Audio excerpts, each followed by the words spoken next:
सुरुवात करूयात आणि बातमी अशी आहे की मनोज जरांगे पाटील यांनी आता चौथ्या टप्प्यातील महाराष्ट्र दौऱ्याची घोषणा केली आहे।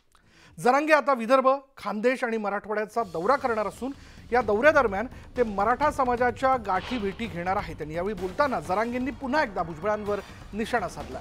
भुजबळ जातीवाचक बोलतायत, माझ्या वक्तव्याला जातीय रंग देऊ नका, सरकारनं भुजबळांना रोखलं पाहिजे असं जरांगे पाटील म्हणाले। तर 24 तारखेपर्यंत थांबा, सर्वच बाहेर काढेल असा इशारा देखील मनोज जरांगेंनी छगन भुजबळांना दिला।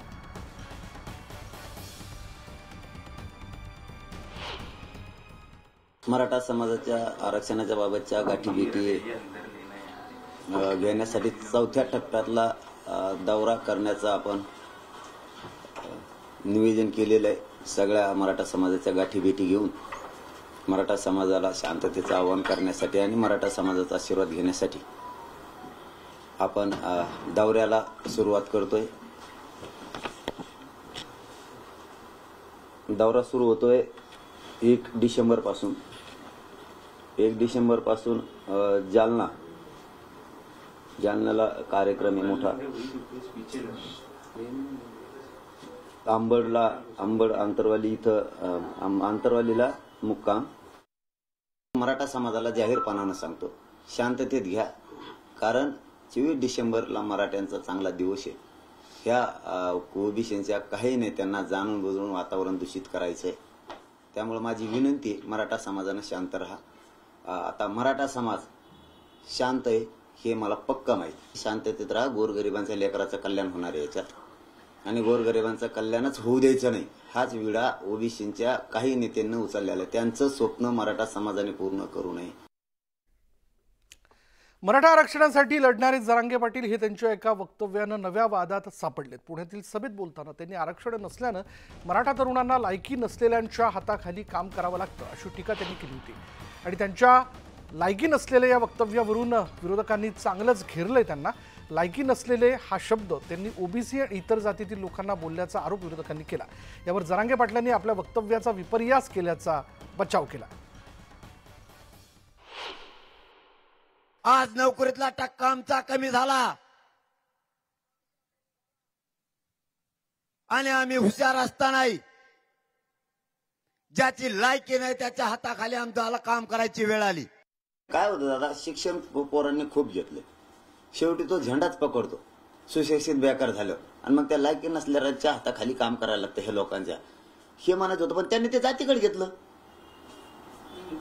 तुम्ही हे बघा, काही राजकीय नेते जे आहेत ना, काय करायला लागतं आम्हाला, सुशिक्षित बेकार झाल्यावर झेंडा शब्दाचा अर्थ काय, कोणाचा तरी झेंडा उचलायचे काम आम्हाला करायचे, कुठं आमचे विचारूच नका। मग त्या सुशिक्षित बेकार काय काय करतो, राजकीय नेत्यांबद्दल बोलायचं होतं का? काही लोकांकडे लोकांच्या हाताखाली काम करावं लागतं। म्हणजे एखादा एसटी आहे ओबीसीचा, त्याच्या हाताखाली एखादा पीएसआय आहे मराठा समाजाचा, असं वाटतं, असं म्हणायचं होतं का तुम्हाला? नाही, मग तोच तर अर्थ घेतला ना त्यांनी।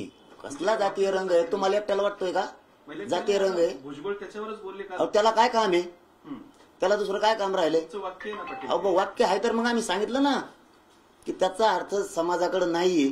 समाजाचा जातीवाद एकदा करत नाही तुम्ही, हिंडून नाही जरा माझ्या गोदापट्ट्यात आणि एक बी माणूस उठून दाखवा जातीचा की मी जातीवाद कधी करतो म्हणून, एक बी उठून दाखवा एक। सगळ्या जाती धर्मांसाठी मी सहकार्य करतो, सगळ्या। मराठा आरक्षणाच्या मुद्द्यावरून जरांगे आणि भुजबळांमध्ये आरोप प्रत्यारोपांच्या फैरी झडतात। यावेळी बोलताना भुजबळांनी जरांगेंच्या आरोपांचं खंडन केलं।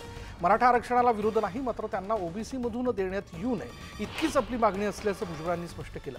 आपला विरोध मराठा आरक्षणाला नाही तर त्यामागून होणाऱ्या झुंडगिरीला असल्याचं त्यांनी सांगितलं। कुणबी नोंदी शोधण्याचं मराठवाड्यातील काम संपलं असल्यानं आता शिंदे समिती बरखास्त करा अशी मागणी त्यांनी केली। शिंदे समिती जी आहे, सुरुवातीला काय मागणी होती की कुणबी जे आहेत आपल्या मराठवाड्यातील,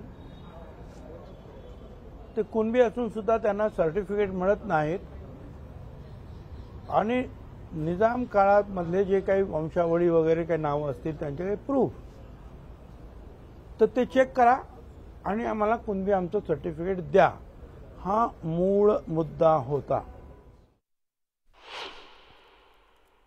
आणि पुन्हा एकदा आपण बघतोय की मराठा आरक्षणाच्या मुद्द्यावरनं जरांगे आणि भुजबळांमध्ये आरोप प्रत्यारोपांच्या फैरी झडत आहेत। यावेळी बोलताना भुजबळांनी जरांगेंच्या आरोपांचं खंडन केलेलं आहे।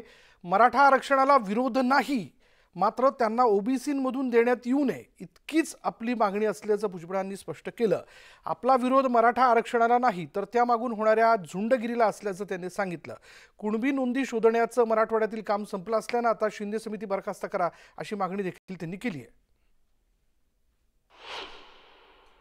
संपूर्ण महाराष्ट्रामध्ये सरसकट कुणबी द्या ही मागणी आम्ही कधी मान्य केली नाही, कधी मान्य करणार नाही।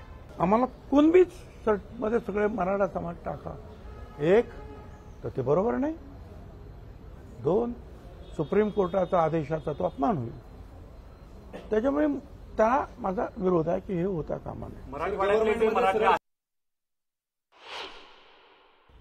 मराठवाड्यामध्ये निजामशाही ते वंशावळ चेक करून त्याच्यामध्ये कुणबी म्हणून नोंद असेल आणि ते सर्टिफिकेट त्यांना मिळालं तर ते आपोआपच ओबीसी झाले। मग तुमच्या हातात कुणबी सर्टिफिकेट मिळालं की तुम्ही ओबीसी झालात। मग फक्त जात पडताळणी जो आहे हा एकच विषय राहतो।